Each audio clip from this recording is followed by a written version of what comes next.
So that's what I'm saying. The text is like an object. It's gonna change perspective based on where you're standing. I don't know. Hello? Can you hear me? Can you hear me? I missed you, baby sweet. It was a day. It was a day. Please tell me you're seeing this too. From Seattle, we're Drinking the Movies. I'm Taylor Baker. And I'm Michael Clausen. Oh, hey, Michael. Oh, hey, Taylor. How's it going? It's going well. We've had a busy week covering VIFF, covering NYFF. Some major trailers just dropped that you informed me of, and The Sound of Metal and Minari.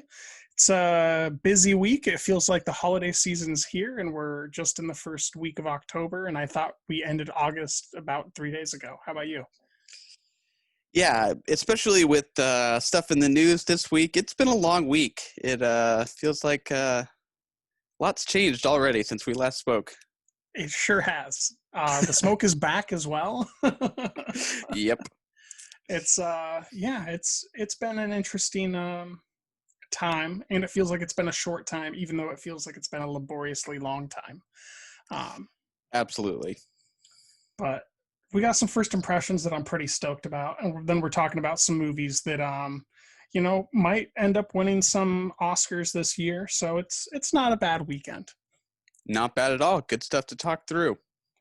Let's hop over and discuss The Sound of Metal first. Let's do it.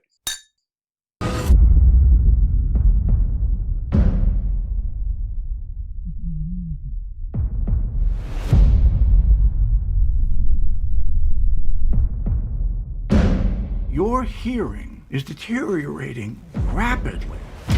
We'll come back. Till then, Lou, we just keep going, okay? No. Lou, No. let's play tomorrow. Let's see what it's like, okay? I'm gonna be like a click track. You can play to me. You have to understand, your first responsibility is to preserve the hearing you have. I can't hear you. Do you understand me? I can't. I'm deaf. I'm deaf.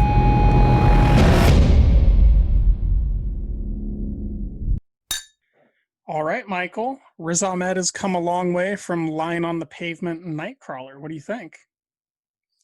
That's right. That's funny. I always go to The Night of when I think of Riz Ahmed. I totally forgot he was in Nightcrawler, to be honest.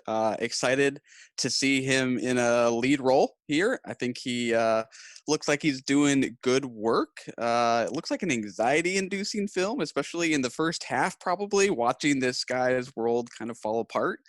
As with any movie where you see someone having to sort of rediscover their identity after they've lose what allows them to do what it is they do.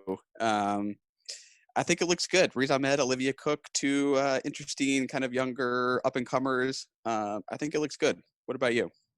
Yeah, I agree. I'm excited by the look and the tone of the film as well. That's kind of exactly the type of stuff that I like to see from first-time writer-directors. I understand this was a debut that originally made the circles last year and was acquired and is just now being released. So I think it's great that that up and coming artist is collaborating with some of our younger stars in Olivia Cook and Riz Ahmed. Riz Ahmed also has Mogul Mowgli, currently making the festival circuit. So he's definitely doubling down on lead roles that have to do with sound and musicianship. I'm intrigued, and I understand it's going to be available here in the next month or so. Is that right? Said Right something around the about corner. That's 2020. correct. I think it looks like it is going to have some kind of brief theatrical run wherever that's feasible, and then we'll be streaming. Probably outside the U.S. Mm-hmm. All right, on to A24's Minari, starring Stephen Yeun. All right. Pretty boy. Pretty boy. I'm not pretty. I'm good looking.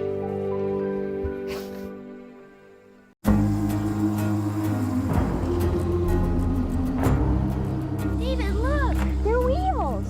Wheels? 여기 대체 어디야? 집이지? 새로 시작한다고 그랬잖아. 이게 그거야. 아빠는 빅 가든 하나 만들 거야. What a wonderful day to be in the house of the Lord. If you're here with us for the first time, please stand. What a beautiful family. Glad you're here. How's your daddy like that new farm? He growing things good, doing things right? Yes. 미국 애들은 할머니랑 같이 방 쓰는 거 싫어한다던데. But I don't like Grandma. 걔는 안 그래요. 한국애니까. Grandma smells like Korea. 야, 뭐라고? Grandma smell? All right, Michael, that was the trailer for Lee Isaac Chung's Minari. What do you think? Well, I gave my first impression on our first trailer, so I'll let you do the honors. What do you think? I think this looks beautiful. Visually, it looks beautiful. The story that it's showing in the trailer also is quite touching already. I feel like I kind of know the family that is centerpiece of Minari.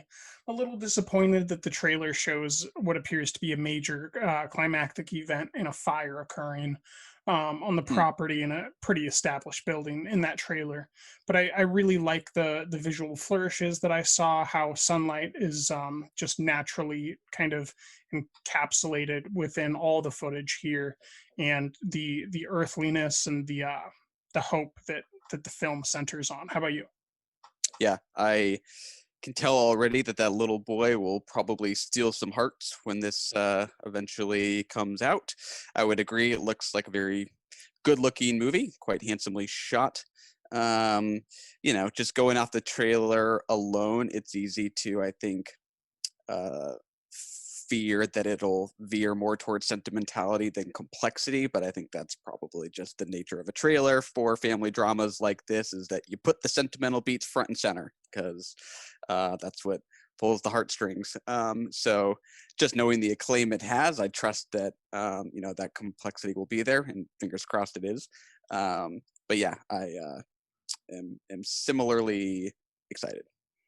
Yeah, it is kind of interesting for me to see what is maybe an A24 crowd pleaser, potentially. Oh, 100%. I don't think we've seen too many entries from A24 that are true crowd-pleasing films. Well, yeah, I mean, I would think about something like The Farewell, which is like, sometimes deemed like an A24 quote-unquote art house movie. But like, if you ask me, like, it's pretty broadly appealing. It's mainstream in a lot of ways. It's just a more kind of stylistically bold kind of broadly appealing film. But yeah, I think it looks good. Today's podcast is presented by Podgo. Podgo is the easiest way for you to monetize your podcast, providing podcasters with a flat rate for ad space so you always know how much you get when you include an ad from Podgo. We recently joined as members, and you can too. Apply today to become a member and immediately be connected with advertisers that fit your audience. That's podgo.co at podgo.co. On to the Vancouver International Film Festival and the New York Film Festival titles Undine, Nomadland, Time, and The Human Voice. Let's start with Undine, or as you like to pronounce it in the German imagining here, Undine.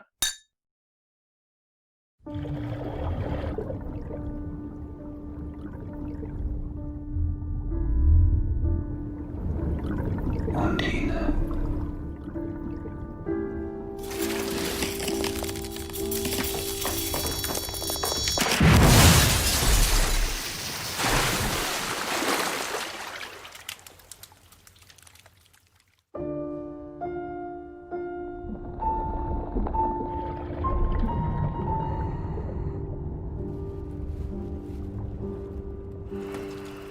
Er will hier bleiben. Das ganze Wochenende. Christoph wartet auf Undine.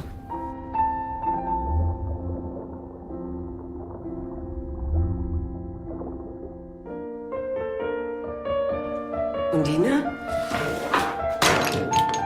Ist mir runtergefallen. Das Bein ist abgebrochen, aber ich habe es wieder geklebt.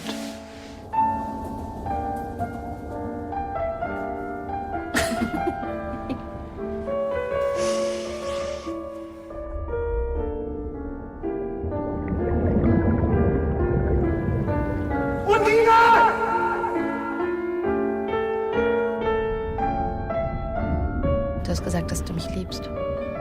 Für immer. Das hat mich glücklich gemacht. So glücklich, wie ich noch nie glücklich war.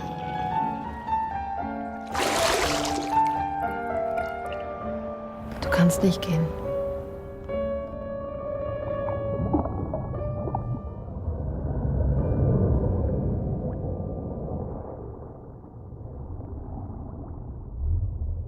That's right. I definitely had been saying Undine prior to watching the movie, and then I felt like I was hearing Undina. Is that what you heard as well?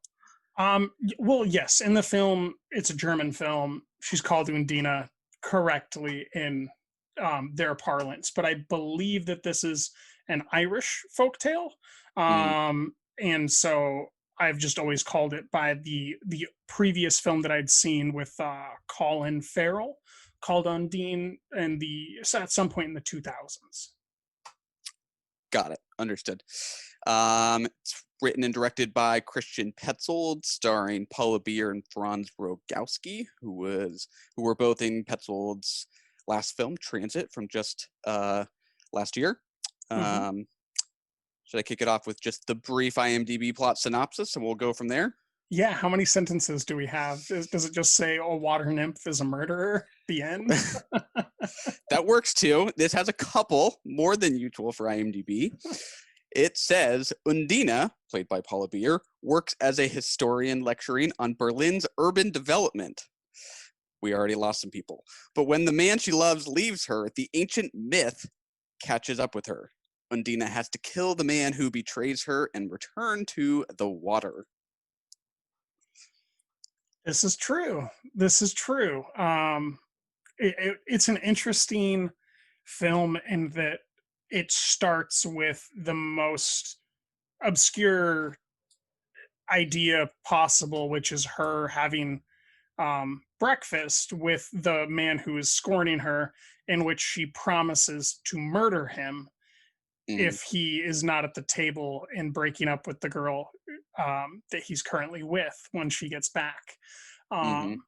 It's in a lot of ways a total pivot from Transit, but I can't imagine ever being able to predict what Petzold's going to do, no matter how much I know about the thesis of the idea of his film. He's always going to spin it on its head. I think that the diver and the leg of the figurine and how that ties into the story is just incredibly mastercrafted. Yeah, it does feel like a pivot from Transit. I would agree with that. There's something with Petzold where I feel like with his movies, I'm always kind of on two planes at once. And in Transit, those two planes were more, were more related to time. That was kind of a collapsing of past and present, where this kind of feels like, it's kind of a collapsing of reality and fantasy. So he's kind of just working in a different kind of collapsing of different dimensions here. I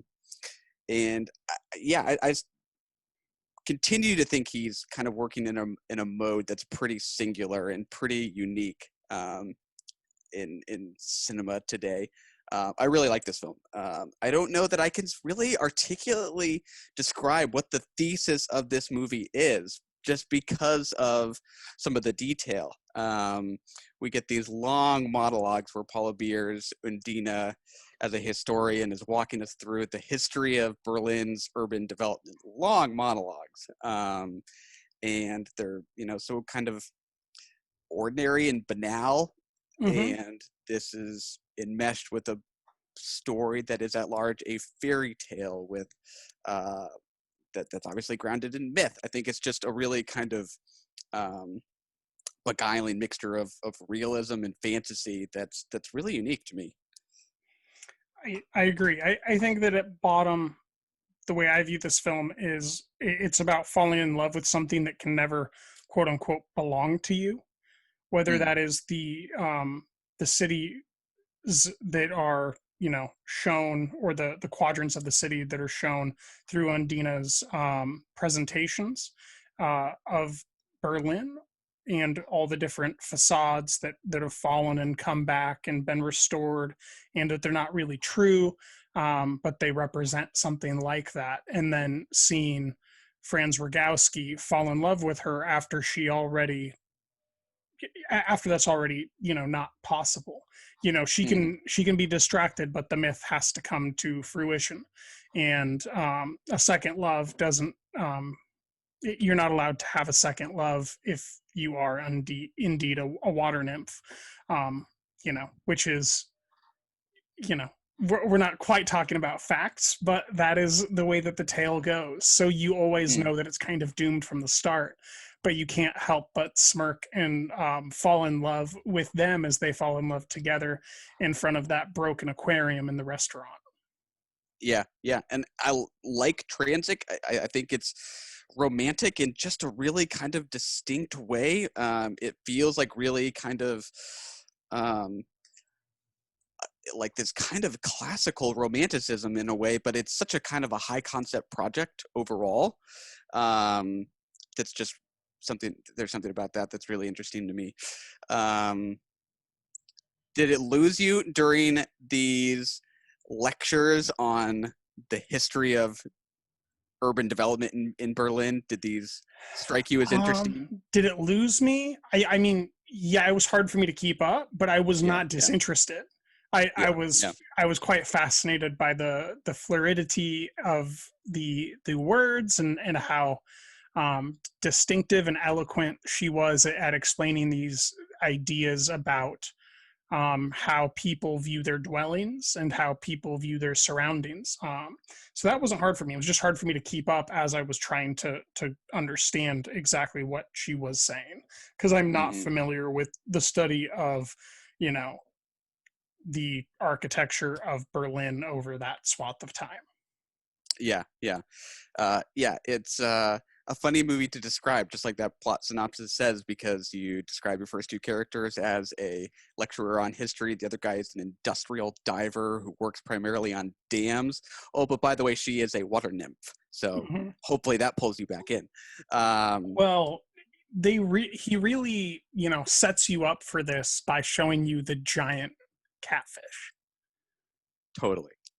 I love that. That's the Tim Burton big fish move. You let everybody know that you're playing in a realm that isn't quite real right off the bat. Yeah, absolutely. It's the first of kind of a new informal trilogy that he's going to do, all kind of grounded in myths or fairy tales. I was not aware of that. What are his follow-up fairy tales?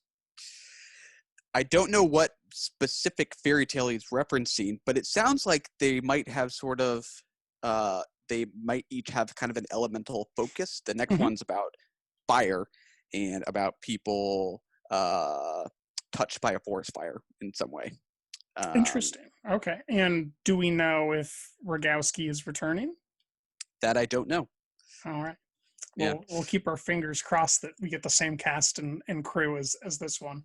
I do think that it is not as good as Transit, just to put it simply, but I find it really, really charming. I don't think that it looks as good as Transit looked. I don't think that it plays as well as Transit plays. I think that the dialogue does get in its own way sometimes, and the kind of enchantedness of the nature of telling a fairy tale in this way does undermine like the stakes at certain points, but it still has big hits, whether it's in the hospital or finding out that someone wasn't actually on the phone when you thought you were talking to them in a pivotal moment, and what actually was happening, or just the way that he shows the figure as a stand-in for Rogowski, the human character. I don't know. I'm gonna be probably carrying this film with me for a lot longer than it would seem based on my rating. Probably, I felt this movie more than I think that it's formally dazzling. Totally with you. I think I much prefer Transit to this one, but I'm still pretty positive on it. It's just interesting how it feels like a new direction for him, quite like explicitly so. He tells us this is a new direction for him. But it also just refers back to his own filmographies in a way. Like, it obviously recalls Transit just because he's working with the same actors. There was the 2007 or 2008 film called Yella that he did that I really liked, that I thought a lot about during this film, because that one is about a woman who's in a abusive relationship. She's trying to split up with this guy, and right at the start of the film, she's in the car with him. He freaks out and drives over a bridge intentionally and into a river. And she crawls out of the river, and the rest of the film is her experience as an accountant in these kind of like high stakes meetings with a businessman she develops a relationship with. And she is sort of haunted by this car accident that she was in. But there's this kind of water motif throughout it, because she is potentially in a kind of limbo state. And this is kind of an homage to the film Carnival of Souls. So something just about this interest in water, this aquatic motif, kept coming to my mind during Undine. So yeah, just a really interesting filmography from Petzold. Yeah, I'm flooded. I don't remember the name of this film, but it was a Denis Villeneuve film from about the same period, and that sounds just like it, where a woman drives a car into a river or a canal of some sort, and then gets out, and she was in a domestic abuse relationship, and I think she might have committed an act of murder, and then you're just following her day to day. I'll have to look that up. That's so interesting. I do think that there might be an internal film language that is being referenced by Undine from other filmmakers that maybe I didn't pick up on the first viewing. And it'd be interesting to go revisit the film that you're mentioning and some other films that tackle Undine as well as kind of the parable of the woman who kind of can't ever get what she wants, because we're introduced to her in circumstances where everything's already gone away and we're just watching it slowly disintegrate. Yeah, totally. I think he's a professed lover of American cinema. One thing I read was that when he was trying to figure out what he wanted the underwater sequences in Undine to look like, he was looking at Night of the Hunter for inspiration. Interesting. Some of those shots. Yeah, cool reference points. It was very, very stagey underwater. I definitely don't know if I liked the look of it, but I can remember it. So that tells me it's distinctive for sure. For sure.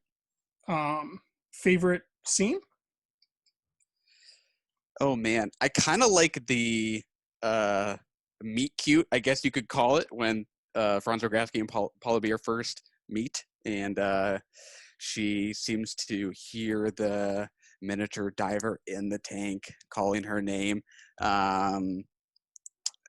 Just a memorable way to kind of kick off this fleeting romance they have with this accident in the cafe. That will stick with me. What about you? I love that moment too. This is tough. I'll just pick one of them.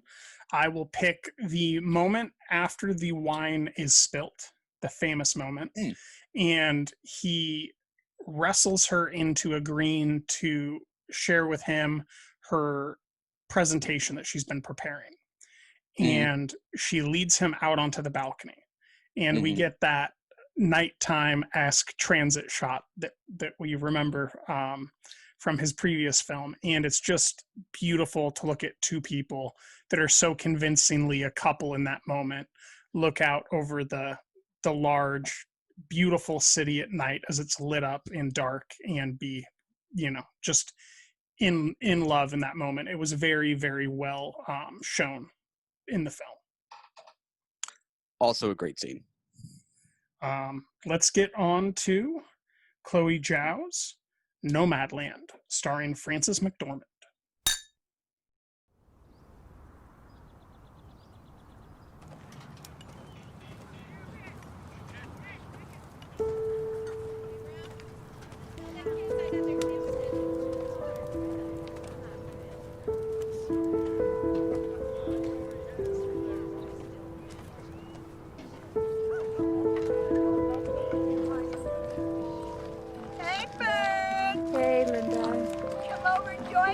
No, I'm just gonna take a little walk. Okay. Be back soon.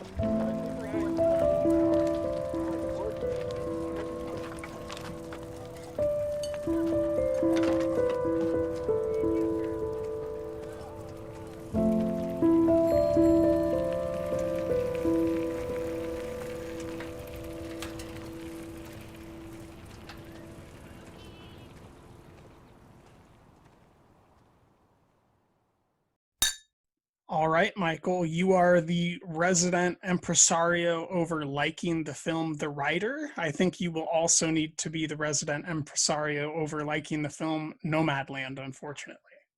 Oh no, I was just about to say that usually going into the podcast, I have a little bit of a sense of which way you're leaning on something. I had no hints or signals coming into this one, whether you're positive, negative, mixed. Negative, huh? Or mixed? Mixed. I do not think it's a bad movie. I just don't like it. Got it. Yeah, I dug this movie for the most part.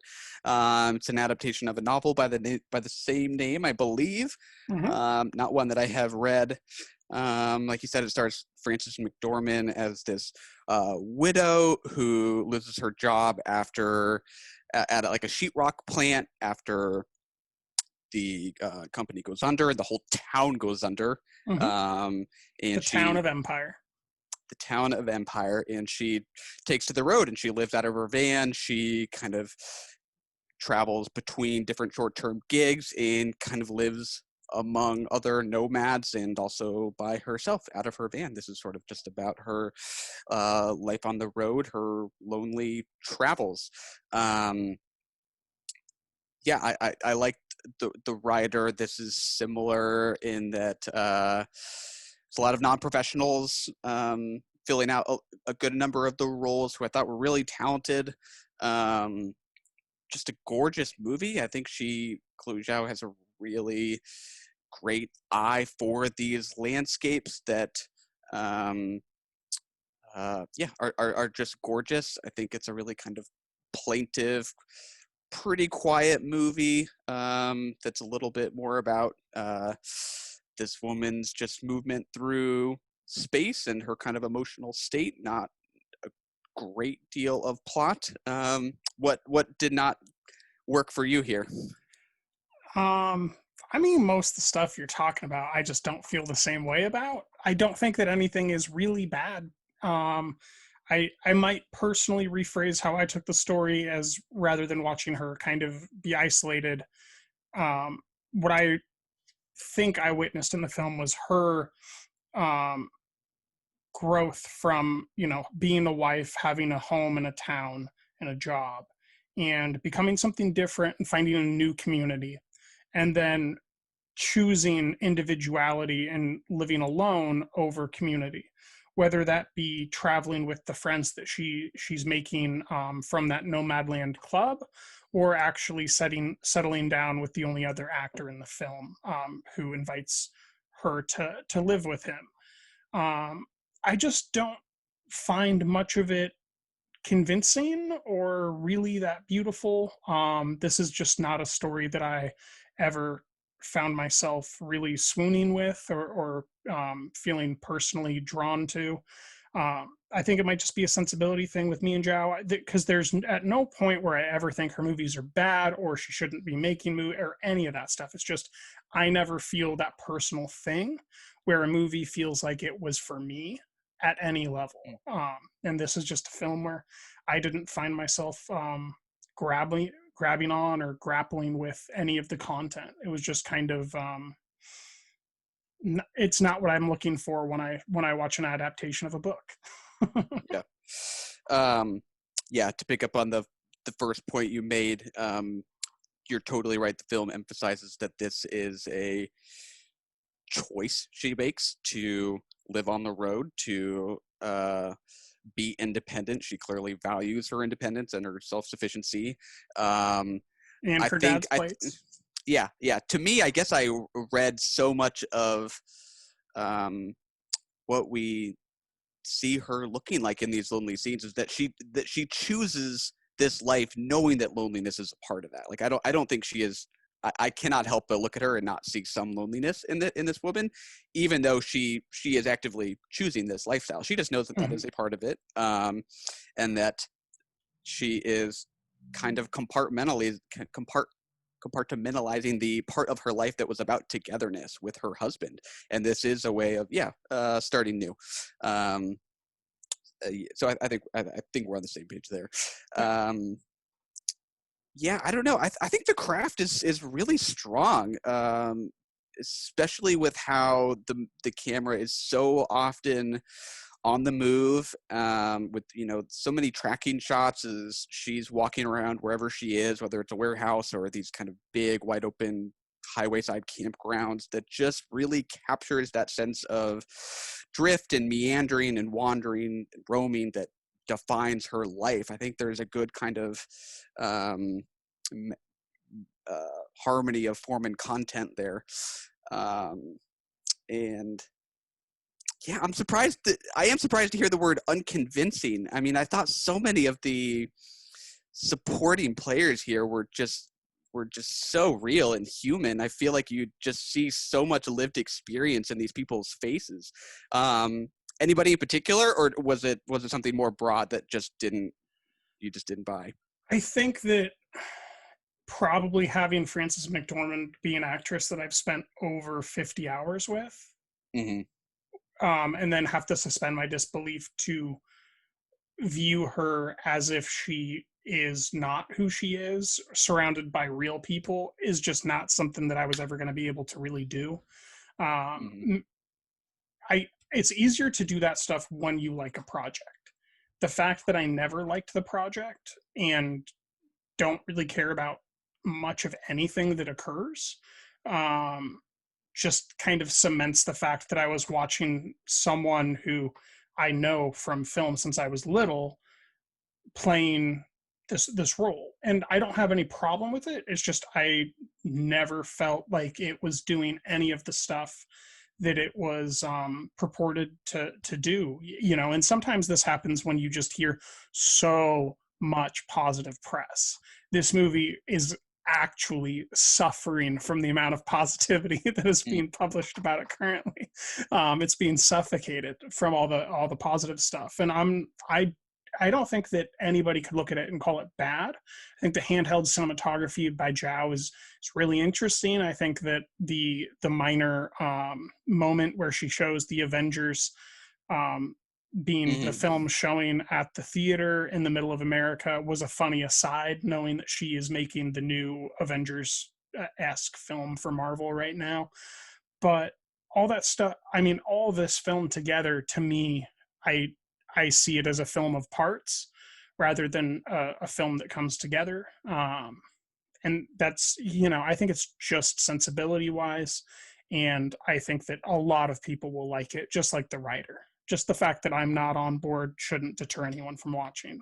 It's just not my thing. Yeah. I'm with you. I would not consider Frances McDormand one of my favorite actresses. I do think this is a performance that I like quite a bit from her.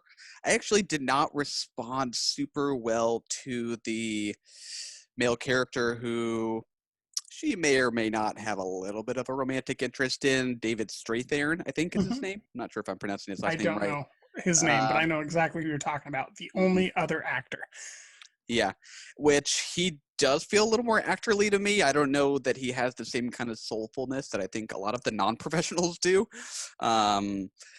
There was just a little bit of depth missing there. I don't know that dynamic or that chemistry really worked for me. I would maybe borrow your word and say that was a little unconvincing perhaps for me.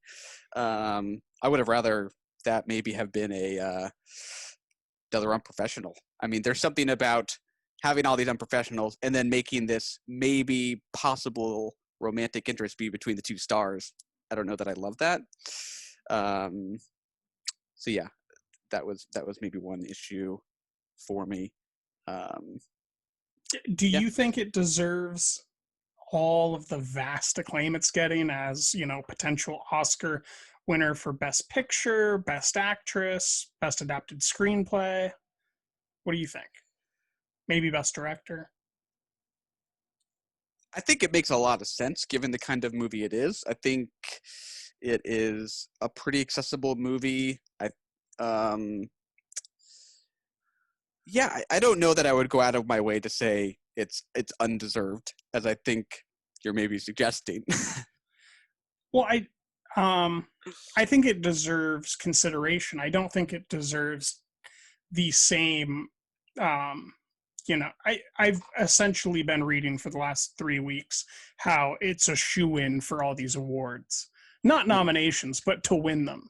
And what I watched does not convince me that it deserves to win. It convinces me that it deserves to be, considered and voted upon. But I don't see something that is totally unlike anything I've seen all year that deserves all this attention. I just don't see that here at all. I mean, to be honest, I feel like that's the case with the Oscars most years, where it's a matter of the films with the right resources, with the studios just having the right playbook. So, yeah, like, to be honest, like, if this is actually exactly the kind of film that I would like to see, make its way to the Oscars versus just the more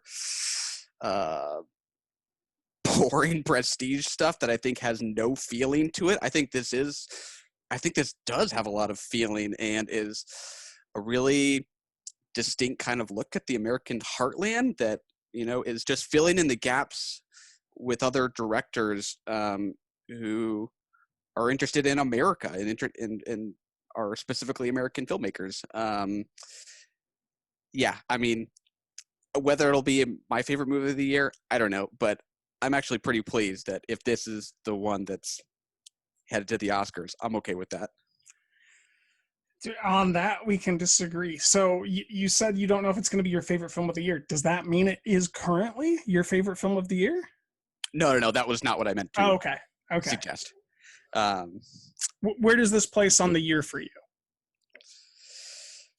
It's up there for sure. I mean, top 15, 20, it's in there for sure. Yeah. Well, then we're not too far apart. This is probably in my top 70. So. All right. I guess we'll do favorite scene. I'm sure you'll have something a little bit more specific than I do. Well, maybe I'm biased to have to pick something like an Amazon warehouse as a site within this movie.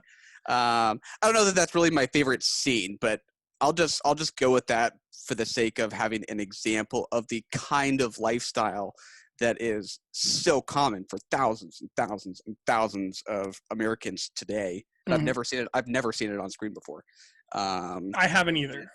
Yeah, and that it really doesn't try to over-explain it. It's just about the texture and the rhythm of it and sort of what it looks like, what it feels like. I'm totally on board with that.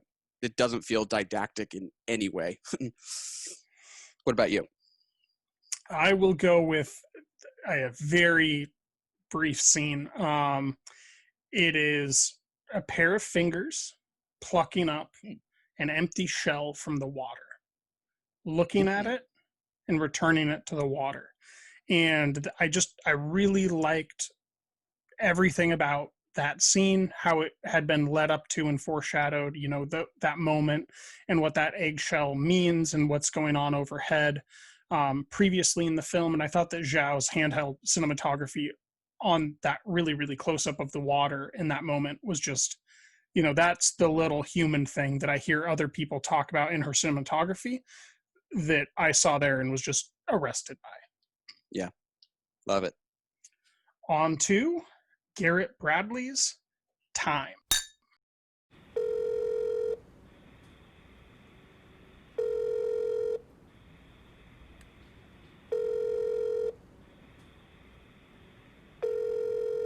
Judge's office.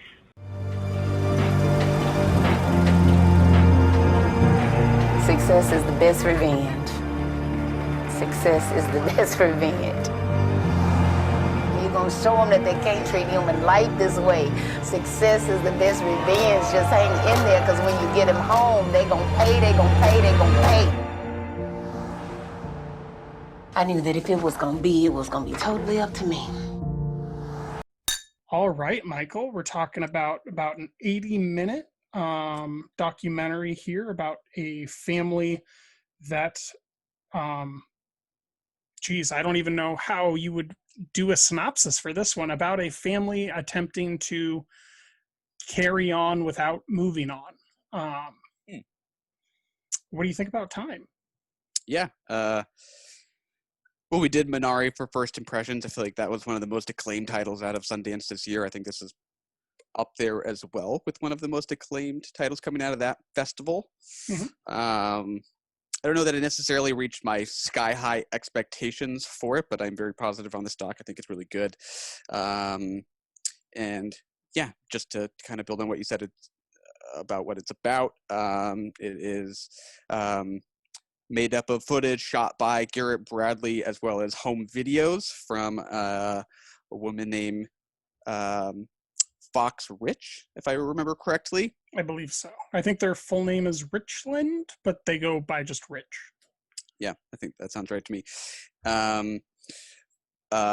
Fox's husband is serving, throughout most of this documentary, serving a 60-some year sentence for an armed 63. Yeah, for an armed bank robbery that he and she participated in when they were in need of cash to try and get a business started in their hometown. And the film's kind of about their process of living with his absence while he is in prison for the majority of this sentence, and her efforts to try and get him out. And what the passage of time feels like for a family when one member of the family is in jail.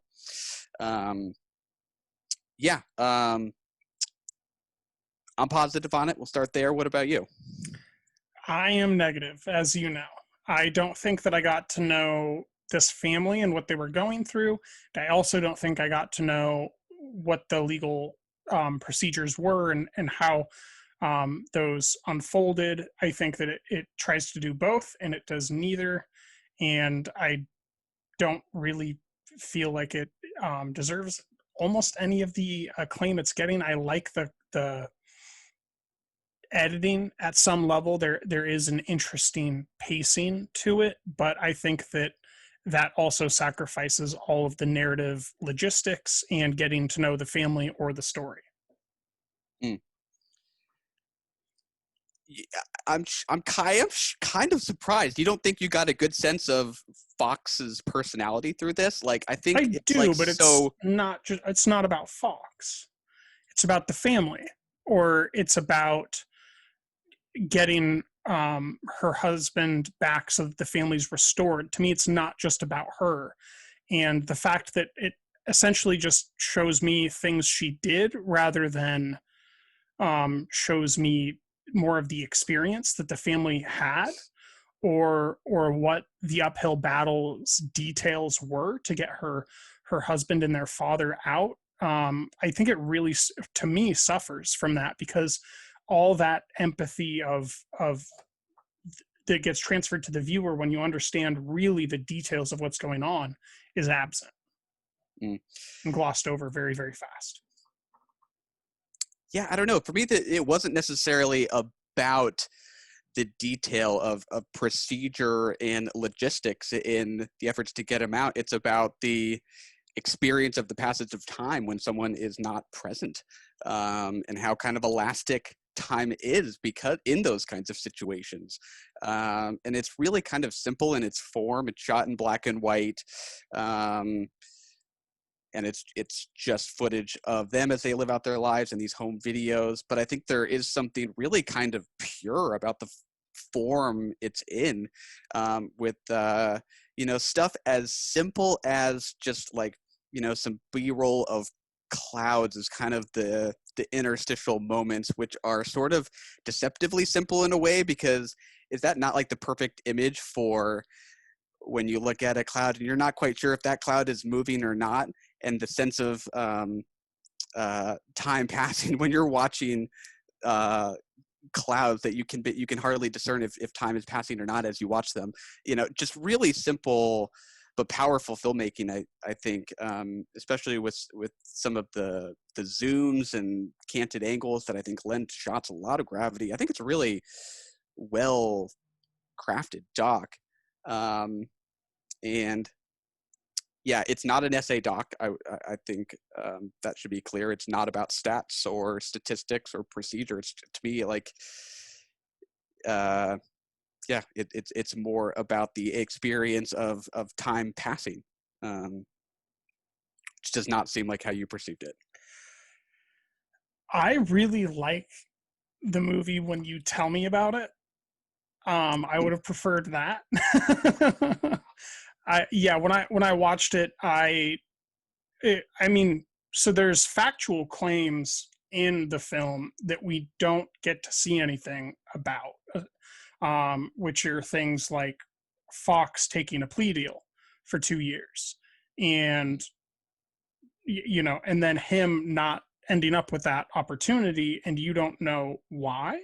You don't ever get told that there were 3 different trials, and that at one point they had tried to get him into an army boot camp for 6 months, but because his sentence was over 7 years, he wasn't allowed for that.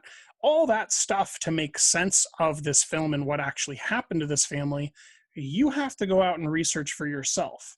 And I think that if I watch a documentary, I should have an idea of why what happened to the family happened. And I don't get that from this documentary. And it's simultaneously also about, it is a cry about the injustice of the prison system by Fox. I think it's very clear towards the end how it just keeps going back to her doing these public speaking engagements about it. But it doesn't ever clearly demonstrate what actually has been occurring to the viewer. And I think that that's a very large oversight. Maybe that's just my sensibilities and preferences, but I do like to know what's actually happening rather than just be told something occurred.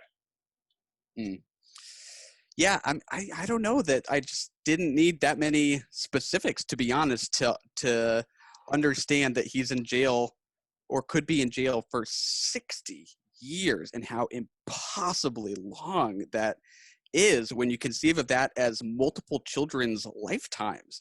And you're right. It was an armed robbery. You wonder to yourself, like, how dangerous was this thing? It raises questions. Absolutely. And it was him and his wife. And then there was apparently a third person, which I didn't find out about until I read. I didn't know that he was originally only sentenced to between 12 and 18 years, or 10 and 18 years. Like there's just so much stuff that because he started with a smaller prison sentence than he ended up with. Yeah, that sounds right. Yeah. But I don't remember ever getting that explained to me. Yeah. In the film. Like if I could know what this family was going through, then when I'm seeing these children's faces and I'm seeing her pleas and being upset, it hits way harder. And I think that was just, maybe that's once again sensibility, but I think it just doesn't work for me because I don't actually know what's happening. Yeah, fair enough. I don't know. I don't have too much more to say about it, especially because it's not particularly fresh. I don't know about you, but I watched this one a little while ago, so it is a little harder to I think I get watched into it specifics. 1 week ago exactly. But I mean, I'll just briefly say that I don't think we got to see enough of the children. I think that they spent maybe too much time with Fox without ever specifying like what Fox was doing in these community engagements. Like we never really had that cut to a 3-minute conversation where she's having a conversation with one other person and it kind of unlocks your understanding of what she's going through in that moment, which was near the end of when they finally got him out of prison. But the momentum of that was not there for me. And I think that maybe that's why some people are responding to it, because time is that unpredictable thing in some ways where, all these days feel the same and then boom, something big happens. And I can't write that off. It's just, I can tell you that my personal sensibilities and the way that the film conveys the content of this family's story, I did not respond to at all. Yeah, I don't know. I guess for me, it's partly that this is, a super personal story. We're not getting stats on mass incarceration or race as a factor in the prison industrial complex. Like, it's super, super personal, but something about not getting too bogged down in some of the details still gives it a little bit of, gives you a little bit more space to move around in it, I guess. And, imagine the experiences of all these other faces in the crowd when she's making these speeches about having to live without her husband for decades and decades.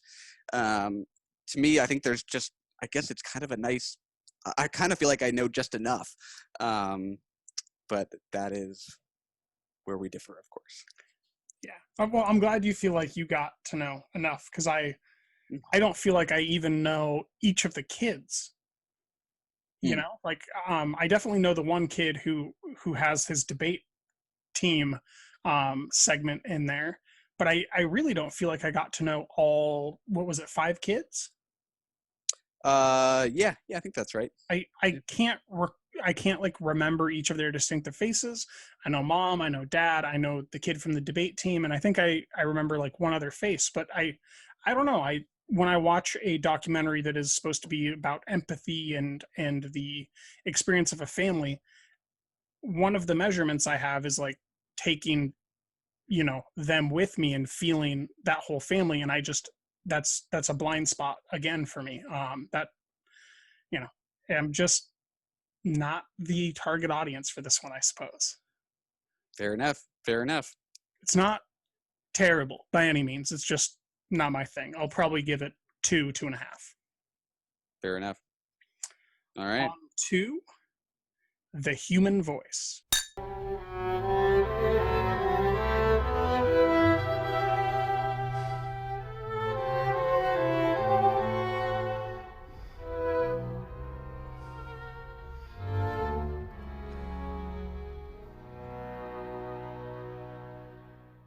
All right, Michael, we're talking about Tilda Swinton talking through her Apple earbuds and being forced to adopt a dog. Those are AirPods, sir. AirPods, there we go. Yes. It's the latest from Pedro Almodovar, 30-minute short, playing at New York Film Festival. You can look at this movie from a mile away and see that it is a Pedro Almodovar movie. It is quite luxurious and lush and stylized and all those good Almodovar words. Yes, absolutely.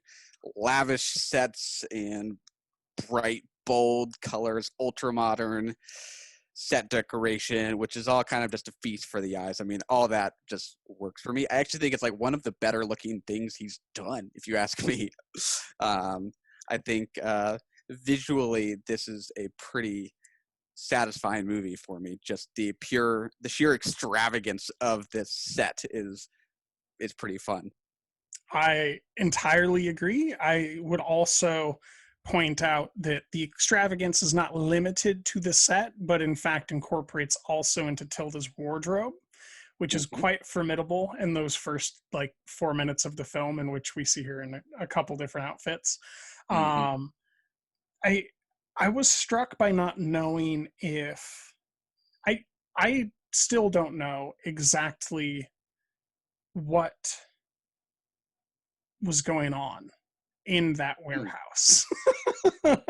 I really don't know if I was supposed to believe that was a house or a hotel room or an apartment, or was that a converted warehouse that they were living in? Like, what was going on, man?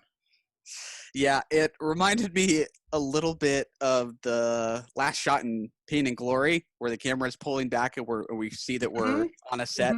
That popped to mind when I was watching this, because we're on a set within this big warehouse. I think it only works for me on sort of like this metafictional level, and that like maybe there is always something kind of artificial or constructed about this relationship, about domesticity. I feel like he's kind of interested in, the lives of domestic women, and the evidence of that is even in the short itself with all the Douglas Sirk DVDs and that kind of thing. I don't think I read that as something real within the world of the film. That is a meta device for us to see this as a sort of artificial world she is living in. did it work more on like a diegetic level for you? It worked on like 3 different things simultaneously for me. Like Yeah. I both viewed it as the metafictional thing, but then I also was like, well, does he own the warehouse? And then they converted it into like a living space for now where he keeps his mistress, because she is not just relegated to the space of the the framed up home in the center. She is walking around in the warehouse itself and interacting with it. She's bringing chairs out there and wearing different clothing articles. She is walking around it, pouring gasoline on things. That's where she lights the match. That's where the dog comes up to her at the end. She exits out the warehouse door. Like, it's not something that he is ignoring. It is part and parcel, part of the way that he's telling the story. And I just don't know what to do with it, but I'm simultaneously thrilled and confused. Yeah. I really wondered when she's buying this axe at the beginning of the film that this is going to get violent. I don't normally think of him as a director really interested in violence, although I haven't really seen his older stuff. I think some of those are even more kind of maybe. Well, Women on the Verge of a Nervous Breakdown was a little bit violent at the end. Yeah, that's fair. That's fair. The airport scene, right? Isn't there a gun? Yeah. I think there was a shooting. That could be. Yeah, I was almost bracing for like blood to be splattered or something within this set. I think what he was trying to tell us was that he really hates suits by taking an axe to the suit on the bed. Clearly, maybe he's like, I don't like wearing suits. That's the whole plot. So there is another piece that happens where she gets upset and throws a kind of ceramic glassware thing that is like what you'd use to stage a house. It's not a real thing that you could drink out of. It was like 4 different like leveled cups together that you could maybe use to put pens and flowers in, but it kind of looked like a coffee mug glass thing. Do you remember what I'm talking about when she picks it up and hurls it? I actually don't remember that. This thing is a little bit blurry in my memory, maybe just because it is so extravagant, but continue. Well, I mean, it just builds into what exactly is happening, because there's materials in this house that are not things that you could actually use to drink out of, to eat from, as glassware, and she's picking it up and interacting with it. There's I think maybe a deeper level to what Almodovar is trying to communicate about how we go back in time and actually personalize and make contemporary things that were written 90, 100 years ago. The Human Voice, originally written by Jean Cocteau, is from the 1930s. And, he's touched it before. I think it was Women on the Verge of a Nervous Breakdown that he originally referenced it in, which I loosely remember some scenes on the phone and with the dog on that deck in the apartment from that film that feel very familiar after watching this. But I think that he's doing something physical to represent how these stories, we know they're not true, but we have to pick them up and break them as if they are. Yeah. And he's clearly one who likes to look back on older text and update them in whatever way he does. I think about what's the All About My Mother, which is sort of a riff on a Cassavetes film at the beginning, or the referencing of Johnny Guitar in Women on the Verge of a Nervous Breakdown. Yeah, he's clearly interested in how you pick up these older texts and repurpose them and stretch them in new ways. Particularly the ones he likes, not the ones he dislikes. Correct. That would be interesting. Pick one he hates and make it better. Yeah. Sometimes I think directors should do that more. It's like that we so often see directors finding the great stuff, trying to do it again. Like, why not just find the stuff that didn't work and make it work now? pick one of those 1938 bad Universal monster movies that when they started failing and just do a remake now. Yeah, say we're gonna do a do-over. That didn't work. We're gonna try again. Ari Aster, we got you booked. Mulligan. Yeah. So Tilda, the only actor in here until some firemen occur, and the other buttressed end would be the clerk when she's buying the axe. But what do you think of Tilda here? What about the dog?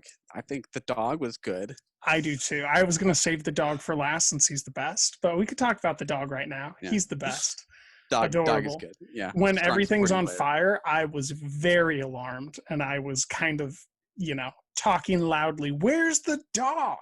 I was worried he was in the whatever we're going to call that, the set that I was on appreciate fire. that. But yeah, to your point, I think Tilda holds it down. I like what she's doing here. I can be kind of hit and miss on Tilda Swinton, as I think we've talked about in the past. You're definitely a fan of her daughter, not so much. I am.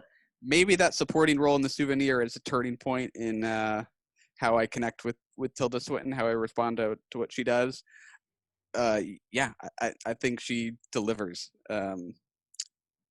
Did it work for you? Yeah, I think she's a very interesting character always, but I think that the way that she was, kind of playing a character that doesn't suit Tilda. When I talk about Tilda Swinton, you're thinking about the ageless vampire from the Jim Jarmusch film, or you're thinking about the ageless ninja samurai zombie vampire alien from the other Jim Jarmusch film. Yeah, or yeah. You're thinking of her as David Bowie, or you're not thinking of someone who would ever be kind of the victim of or deeply affected by someone loving or not loving her. And so seeing her kind of have this empathetic turn as a character who is driven to outrage and sadness out of her love for someone was very interesting. And I think giving her the room to really do a one-woman show was really, really awesome. I can't think of something that's kind of this format where you have the colloquial one-man show where a woman's just at the center of it, whether it's man or woman contemporarily, that feels this engrossing and personal and interesting, that keeps me wrapped up the whole time. It's a very interesting for me to see a digital form of the one-man show succeed and be far more engrossing than I ever would have predicted. Yeah, and especially when it's with a second character who's just not there, to just have that conversation and have that be believable and convincing, and not just that, like that's the bare minimum with anything, but for it to just work on any, next level is really kind of unique here. This is a conversation that we're watching, just one half of it. Yeah, I think she's really good. It'll be interesting to see what kind of availability this gets, what kind of distribution, since it is just a short. But I think this is a pretty cough. Probably it is a really enjoyable 30 minutes. I think so many people just don't really do shorts, and I think this could actually find an audience in a way with the right distribution. I agree. It maybe would even be suitable on Prime or Netflix as something that people see says Tilda Swinton. And then, for people that actually know film, they're already going to know about Almodovar made this movie. I will say that the art design of the title card on the front and the back end were just awesome. I had, bottom level expectations for a short film that was shot entirely during COVID. And to see this level of work was just thrilling. Yeah. You expect it to have this kind of tossed off feel where sometimes when you see the big hitter directors doing a short, you're like, oh, they're, filling their time between projects. Like this stands on its own 2 feet, and the title cards are like, oh shit, like this is real. It's kind of hard to dig into this one without just talking about all the different scenes. So rather than kind of ruin the way that he adapts the content. I think we should just wrap it up and talk about what our favorite scenes were and let people kind of discover all those moments for themselves. So what was your favorite scene, Michael? I don't know that I have a favorite scene. It's only 30 minutes. It's kind of hard to pick one. I don't know. You go while I try to think about something. I'll give you two. One I already offered. When the dog shows up and definitely is not dead. Number two, the moment where she admits that she's been lying the entire conversation about being totally fine and going out with her girlfriend and going to the grocery store and the opera or whatever else they were doing, and actually doubling down and saying how distraught and upset and erratic she's been. And the suit, of course the suit is fine, it was pressed at the cleaner. Just that whole story and how convincing, and she uses her whole body while she's communicating on those AirPods. I loved it. How about you? Yeah, it is a funny short. Like, there is a very clear strain of humor through it. Yeah, I don't know. I'm still struggling to think about something specific. I'll pass. The whole thing's good. Just watch it. You passed on the best scene in a Pedro Almodovar short film. You'll never live this down. Can I pick a favorite costume? Like maybe the very first one she's wearing, that gigantic red dress. That was pretty dope. I like that. Oh yeah, where she walks up to a chair and you're like, oh, that's hilarious. There's no way you can sit. But somehow the dress isn't actually stiff. And she is able to sit. And I was honestly surprised because I thought she was going to like fall off or something funny was going to happen. Yeah. Whenever I think about Pedro Almodovar, I think about a quote or something I had heard John Waters say at one point, which is that he never finds himself bored in any movie because when in doubt, like he just picks something to look at and just focuses on that. He's like, just look at the lamps, just find the lamps and like just study those. There is always just, an overabundance of things to just look at. You could just ignore what is happening in an Almodovar movie and just look at stuff and be like, check out those chairs. I want those chairs, man. I love that. Fun. Let's end on that note from John Waters. Run! Go! Get to the chopper! We have to go. I'm coming with you. That was brilliant. You're the best and we love you! And that's another one in the can. We did it.